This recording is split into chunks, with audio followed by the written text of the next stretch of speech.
Right now, many of you need to grab a cup of coffee and wake the hell up. I cannot believe so many of you are refusing to admit that what you are experiencing and what you are seeing is a problem. Go talk to some of these people. It's like you're living in a matrix for real. You put something that they can see and touch right in front of them, and they will deny its existence as if they were programmed to do so. And they are. Take a look around you. Every other person has their face buried in some portable device. Take a look at the kids today like they're cyborgs, part human, part cell phone. Take a look at these things, folks. Take a good look, and then take a look up.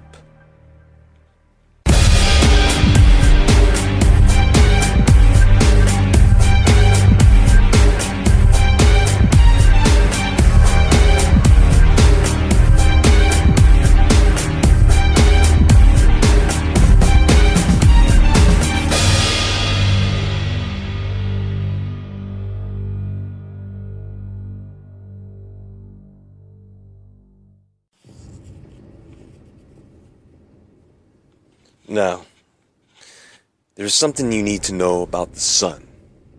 First, the sun does not give off heat. The energy from the sun causes the earth to create its own heat. This energy comes in the form of electromagnetic radiation, radio waves, microwaves, infrared light, visible light, ultraviolet light, X-rays and gamma rays. These are all released by the sun, but only a small portion of that radiation makes it to the surface of our planet. Most radio waves, some infrared and all visible light, and a little UV. All of the radiation is filtered by our atmosphere, and for a good reason. The low-frequency waves are not as dangerous to humans as the high-frequency waves, starting with UVA and UVB rays. UVA rays are basically harmless, although long-term exposure to only UVA rays can lead to some health issues. UVB rays are about 5 to 10% of all the UV radiation that we get, and is necessary for the body's production of vitamin D. Again, too much of this radiation can be bad. Now, there is UVC radiation, but it's completely filtered out by our atmosphere. If by some odd reason UVC rays did make it to us, we would burn up like vampires exposed to sunlight. The atoms in our bodies would literally be shaken apart. Now, if you took a UVC meter and pointed it at the sun, you should get a reading of 0. There should be no UVC radiation around us.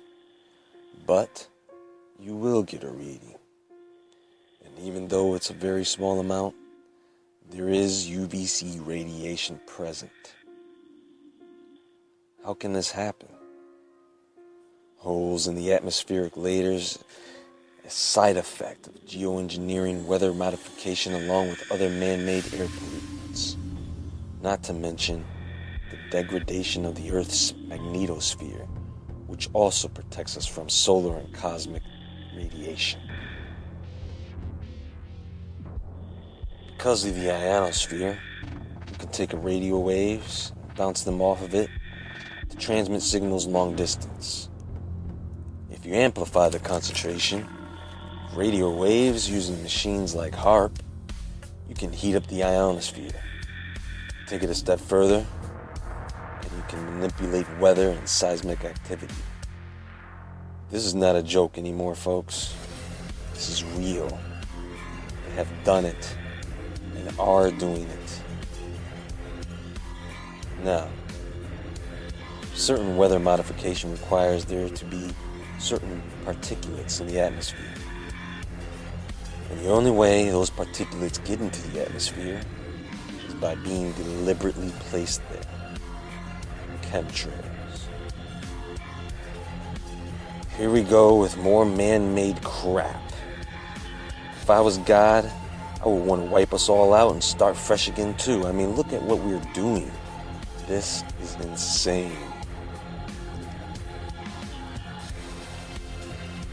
They are, in fact, spraying toxic chemicals in our skies. I guarantee you that you can go outside right now, look up, and see them spraying your ass. Go ahead. Go look right now. And please, if you tell me it's water vapor, I'm sorry, but I can't be your friend anymore. And it just goes to show you how stupid these chemicals are making you. You're telling me that sometimes water vapor disappears right away, and sometimes it lingers in the sky for hours. You see private and commercial aircraft every day. They're not spewing out miles of thick white mist.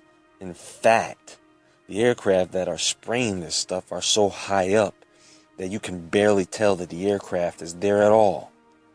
It just looks like a white streak moving across the sky. I know what you're going to say. Well, if they are spraying us, then what chemicals are they using, huh? Aluminum, fiberglass, barium, thorium, cadmium, chromium, nickel, mold, fungus, and blood.